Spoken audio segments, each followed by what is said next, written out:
Is it time to chuck Chequers? It was years in the making. Her job depends on it. Brexit relies on it. And yet, nobody likes it. But why? What is it about Chequers that made cabinet ministers resign and the EU reject it? What is it about Chequers that gives it an approval rating of just 18%? And more importantly, is there a better alternative? After the referendum, which was a 52% vote to leave, it took until March 2017 for Theresa May to trigger Article 50. It was decided that the negotiations would take place in 3 stages, the first being the withdrawal agreement, the second being the transitional arrangement, and the third being the trade relationship with the EU after Brexit.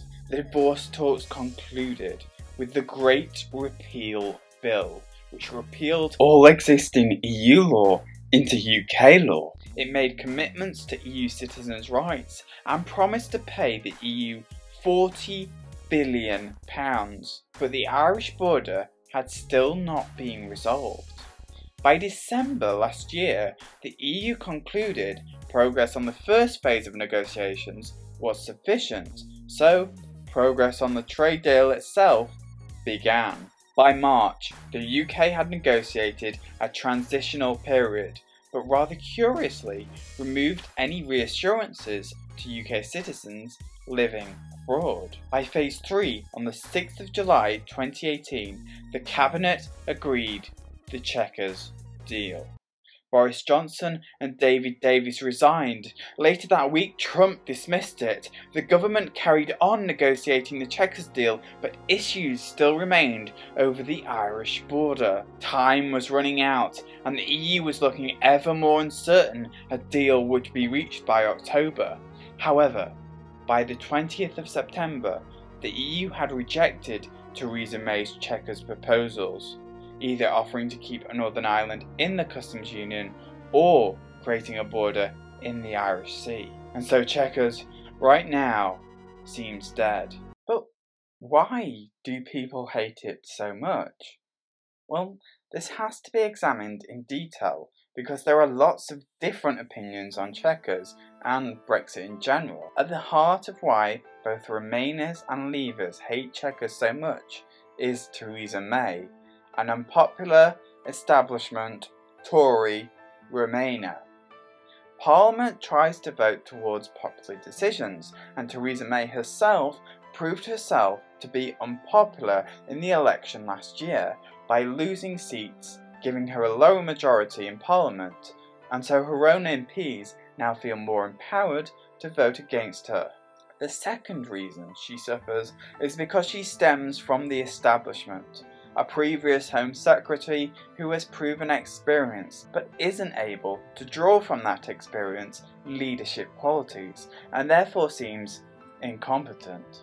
For many, the Brexit vote was a vote against the establishment and against David Cameron and his government. The third reason she suffers is that she's a Tory, and we've had a Tory government since 2005 now. That's 13 years. The history of UK politics implies that Labour will be our next governing party, so they feel empowered to vote against her too, because they might soon be in power.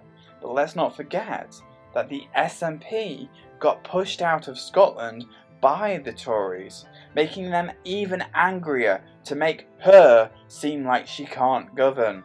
But the final and most important reason she suffers is that she's a Remainer. Had a Leave voter been running the country, they would have had more backing from Leave supporters and therefore would have found more overall support from the Tory party.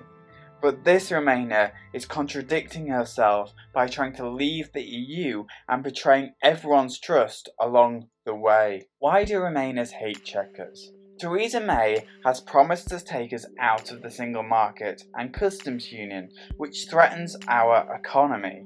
She wants to avoid friction at the Northern Irish border, but doesn't specify how.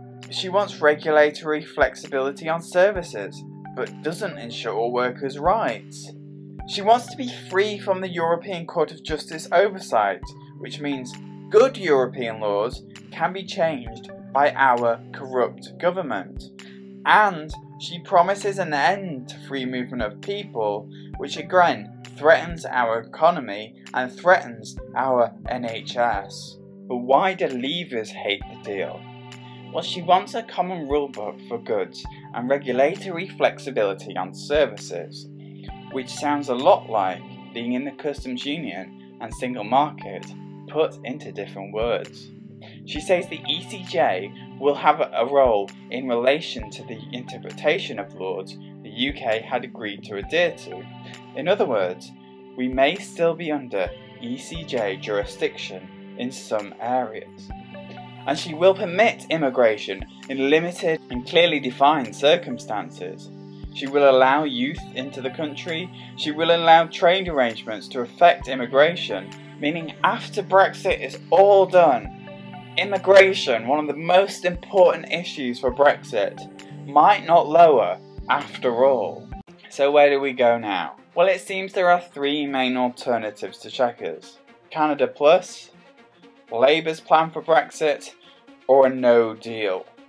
I've talked before about what each of these plans might mean, but which would actually get passed in time. A no deal threatens the economy and would not be supported by the mainly Remainer Parliament and possibly the country, because we wouldn't have a trade deal with our closest neighbour. Boris Johnson's Canada Plus style deal, which creates low tariff with the EU, is what the EU have suggested, but would probably struggle to pass through Parliament, given it means checks at the border and possibly checks at the Northern Irish border as well. Plus it's more distant economically than Chequers. Johnson also said it would require an extension on Article 50, and the public are already tired of Brexit. Labour's plan to keep us in the customs union in order to avoid a hard border in Ireland is workable and could get passed by both the EU and the UK. But in the Prime Minister's own words, it makes a mockery of the referendum, because being inside a customs union means not being able to make trade deals outside of European Union consent. So people are predicting that the Brexit deal we eventually get will be an amended version of Chequers anyway. The problem revolves around Northern Ireland versus the customs union. In my opinion, Parliament needs to vote on whether or not to take us out of the customs union and have a proper debate on how taking us out might work and why keeping us in is defying the will of the people in the original Brexit referendum. But we're very quickly running out of time, and the biggest mistake of Chequers and Theresa May is being too autonomous in her decision making, keeping things away from Parliament. But do you agree with me? Join in the debate below and subscribe.